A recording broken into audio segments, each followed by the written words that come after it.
Hello students, आज हमें करनी है गणित की वर्कशीट नंबर 26 और आज डेट है 24 दिसंबर 2020। आज की हमारी वर्कशीट का टॉपिक है दशमलव संख्याओं को घटाना। लास्ट वर्कशीट में आपने दशमलव संख्याओं को जोड़ना सीखा था, आज हम घटाना सीखेंगे। ठीक है बेटा, आज की वर्कशीट अगर आप इंग्लिश मीडियम में देखना चाहते हैं तो डिस्क्रिप्शन बॉक्स में उसका लिंक दिया गया है, आप उसे वहाँ से देख सकते हैं। तो चलो स्टार्ट करते हैं आज की वर्कशीट। आज की वर्कशीट में हमें क्या बताया गया है? हरी और हीना उपहार खरीदने यानी गिफ्ट खरीदने बाजार गए। हरी को उपहार खरीदने में 9.89 रुपये की छूट मिली और हीना को उपहार खरीदने में 10.99 रुपये की छूट मिली। तो किसको अधिक छूट मिली और कितनी छूट मिली ये हमें बताना है। तो देखो ध्यान से, किसको ज़्यादा छूट मिली है तो आप पहले ही बता सकते हो। देखो यहाँ पे हीना को जब उसने उपहार खरीदा उसको 10 रुपये और 99 पैसे की छूट मिली, और जब हरी ने उपहार खरीदा तो उसको 9 रुपये और 89 पैसे की छूट मिली। अब यहाँ पर आप देख पा रहे हो हीना को जो छूट मिली वो ज़्यादा थी।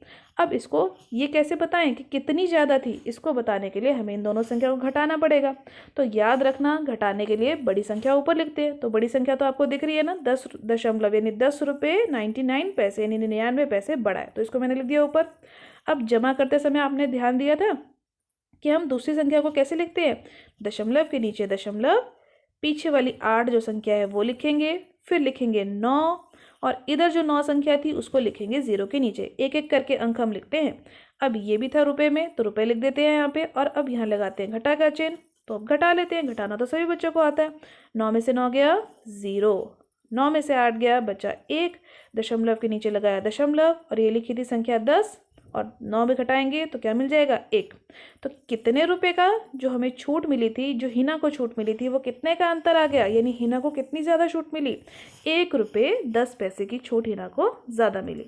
तो समझा आपने कैसे हमने जमा का ध्यान रखते हुए, जैसे हमने जमा करी थी बिल्कुल उसी तरीके से हमने घटा करी। और हमने यहाँ पर ये भी ध्यान रखना है कि जो हमारे दशमलव हमें दिए गए हैं उसमें दशमलव के पीछे की जो संख्याएं हैं, जो अंक है वो गिनने पर 1 जितने हो। यानी देखो यहाँ पर कितने अंक थे, 1 और 2, और यहाँ पर भी थे 1 और 2।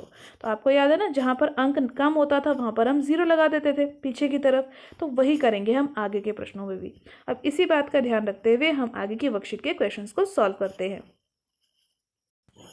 तो अगला प्रश्न देखो, उदाहरण हमें क्या दिया गया है, 15.45 से 11.2 को घटाना है। ठीक है, तो आप देख पा रहे हैं कि 15.45 संख्या बड़ी है क्योंकि यह 15 है, और यह 11.2, तो 11 से शुरू हो रही है ना, तो ये छोटी है। तो बड़ी संख्या में से छोटी संख्या घटाएंगे। लेकिन ध्यान दो, यहाँ पर दशमलव के बाद है 2 संख्याएं, यहाँ दशमलव के बाद सिर्फ 1 संख्या है। तो इस 2 के साथ अगर कोई संख्या नहीं है तो पीछे मैं क्या लगा दूंगी, 1, ये वाला 0। अब ध्यान से गिनो, दशमलव के बाद कितनी संख्याएं बन गई, 1 और 2, यहाँ पर भी कितनी बन गई, 1 और 2। तो हो गए ना ये समान दशमलव। अब हम इसको घटा लेते हैं। बड़ी संख्या कौन सी थी, 15.45, इसको मैंने लिखा ऊपर। अब दूसरी संख्या लिखने के लिए पहले मैं दशमलव के नीचे दशमलव लगाऊंगी और एक एक अंक करके मैं संख्याओं को लिखूंगी। यानी पहले था 2 ना, इसके बाद 2 लिखूंगी पहले, फिर है 0, फिर लिखूंगी 0। अब यहाँ पहले कौन था, 1, तो 5 के नीचे आएगा 1, फिर ये दूसरा वाला जो 1 था ये 1 के नीचे आएगा। अब घटा लो, कितना आसान है, बिल्कुल इसी तरीके से हमने जमा करनी सीखी थी। 5 में से 0 गया तो बचेगा सिर्फ 0, 4 में से 2 गया तो बचेगा 2 घटाने पर। अब 5 में से 1 घटाएंगे तो बचेगा 4, 1 में से 1 घटाएंगे तो बचेगा 0 यानी 0। तो हमारा उत्तर क्या आ गया, 4.25। तो देखो यही उत्तर आ रहा ना यहाँ पे, 4.25। कितना आसान था घटाना। अब इसके बाद हम करते हैं हमारे आज की वर्कशीट के प्रैक्टिस क्वेश्चन यानी अभ्यास प्रश्न, जो कि हमें लेट अस डू में दिए गए हैं। तो चलो स्टार्ट करते हैं।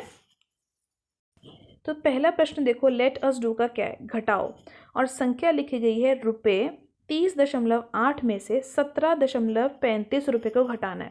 तो सबसे पहले आपने ध्यान देना है कि दशमलव के बाद यहाँ सिर्फ एक ही अंक है, सिर्फ 8, यहाँ 2 अंक है। तो यानी इस 8 के साथ मुझे लगाना पड़ेगा एक 0, लगाना पड़ेगा ना।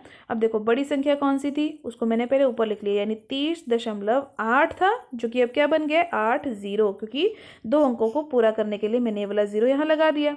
ठीक है, अब देखो क्या थी मेरी दूसरी वाली संख्या, 17.35। तो 17 नहीं लिखना, पहले दशमलव के नीचे लगाना दशमलव। अब पीछे की संख्या है देखो 3 और 5, तो एक एक करके लिखो, पहले 3 और फिर 5। ध्यान रखना है अपने इन सभी बातों का। फिर इधर कौन थी संख्या, 17, तो पहले लिखो 7, 17 का 7 और फिर लिखो 1। लिख लिया। आपको जल्दी से घटा दो, घटाना तो आता ही है आपको। 0 में से 5 नहीं जा सकते तो ये क्या बन जाएगा 10। इसको 10 बनाने के लिए किसने मदद करी होगी, इसने, तो ये क्या रह जाएगा 7। तो 10 में से 5 गया तो 5, 7 में से 3 गया तो 4, दशमलव के नीचे दशमलव लगाओगे। अब 0 में से भी 7 नहीं जाता तो ये क्या बन जाएगा 10 बन जाएगा। इसकी मदद किसने करी थी, इस 3 ने, तो ये क्या रह जाएगा 2। अब 10 में से 7 घटाएंगे तो कितना बचेगा 3, और 2 में से 1 घटाएंगे तो बचेगा 1। तो आंसर क्या आ गया 13.45। अब इसके बाद बी भाग करते हैं, ठीक है।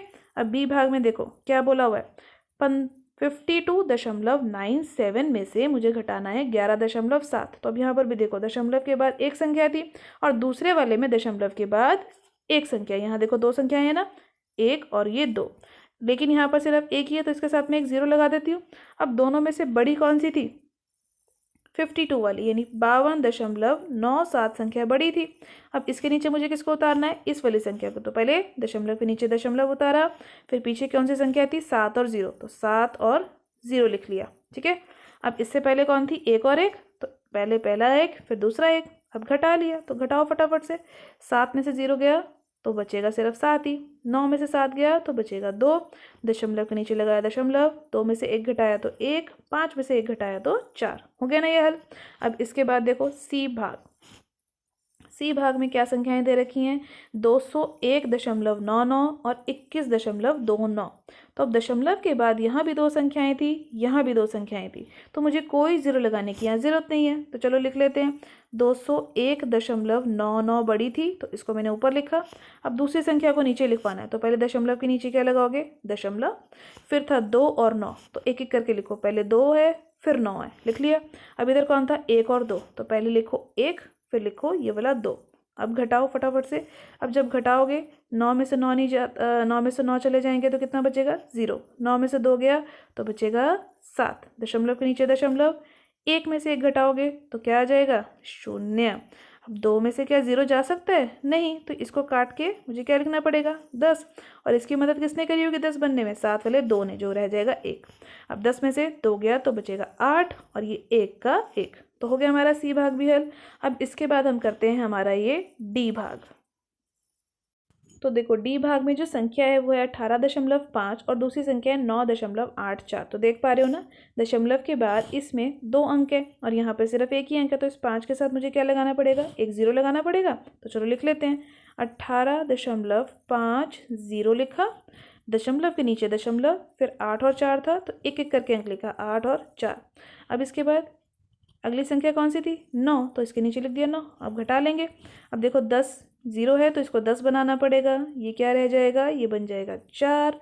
अब 4 में से भी 8 नहीं जाता तो इसकी मदद कौन करेगा, ये 7 बन जाएगा और ये हो जाएगा 14।